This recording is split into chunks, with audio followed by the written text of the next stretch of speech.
Hi everyone. I'm an ex-con and not very computer literate, but I stumbled upon this website and have been enjoying reading everyone's stories, so I thought I'd share my own.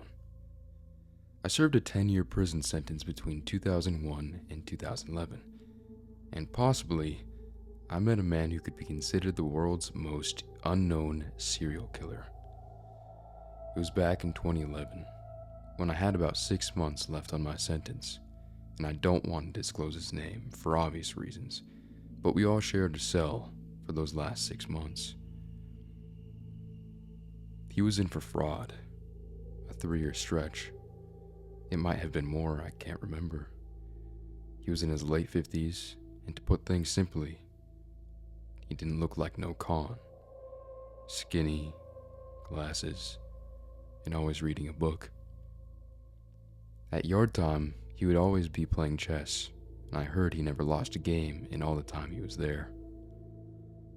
Anyway, I didn't really speak to him much at the start, but after I told him I was getting out and was struggling with some paperwork, not the best at writing, he helped me out.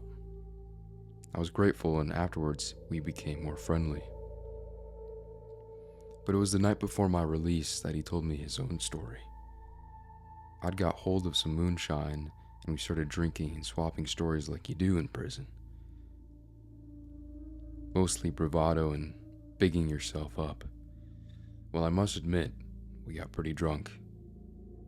And that was when he told me his story. Now, at the time, like you reading this, I thought it was all bullcrap. We were drunk, and I didn't believe a word. Just thought it was a deranged man rambling. But once I had got out, well, let me tell you the story first, and what I found out afterwards.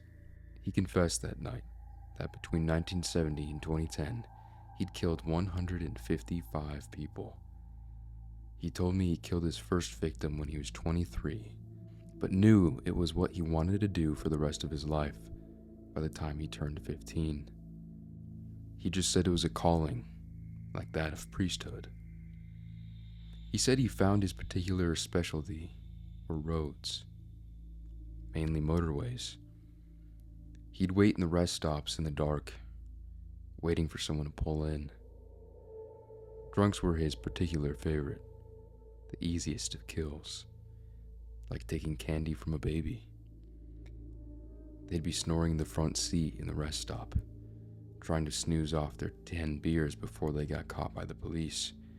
And he'd said he'd watch them while they slept, their heads pressed back against the headrest, mouths open as they rested.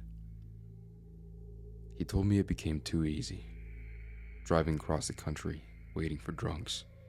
It got so boring. So he graduated to couples. His favorite were university couples, young sweet things with the whole life ahead of them. It gave him an incredible buzz to take life with so much potential. They'd drive out to a nearby highway rest stop to make love. In the darkness, he'd watch them before getting to work. Afterwards, he told me he used to videotape the news report, which always showed the pretty young blonde smiling at him from the TV. Then they would show the vigils, candles in the hands of those who were thankful it wasn't them. Crying parent, a teacher who barely knew the student speaking about their potential greatness, a potential that would never come to be. He used to categorize the news reports and play his favorites at night, like how you would put on a movie. He'd sit down with pizza and wine and watch those news reports, reminiscing about different victims over the years. Now, of course, I didn't believe a word of it. Who would have? We were drunk, and by the time he had finished, I felt pretty sick about it all. Of course, I wanted to smash his face in, but I couldn't. I was getting out in the morning, and he knew that. And later on, I guess that's why he told me. He was teasing me. Well, anyway, it was the last part he told me that made me wonder. There was a girl in the 90s called Alicia Blank. I won't reveal her full name, but you can Google it and the article will come up. Everyone knew that case. It was a big story in my country. But that night he told me it was him that committed the murder. He asked me if I wanted to know where the body was buried. I told him he was a sick piece of crap, but he told me the location anyway. You should have seen the smile on his face.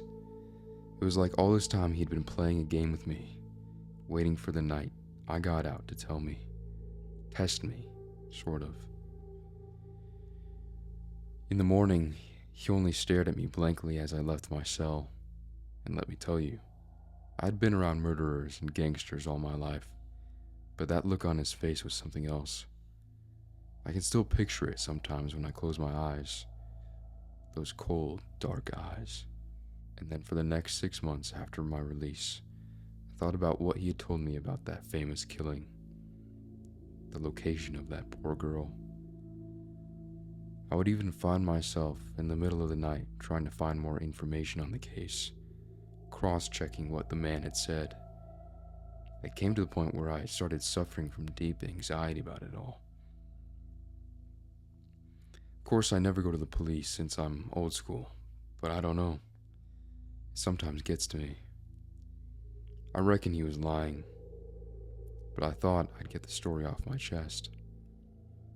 Anyway, I've enjoyed reading all your guys' stories, so I thought I'd share my own. I continue looking forward to reading other stories as it helps my anxiety. Thank you for reading, and God bless.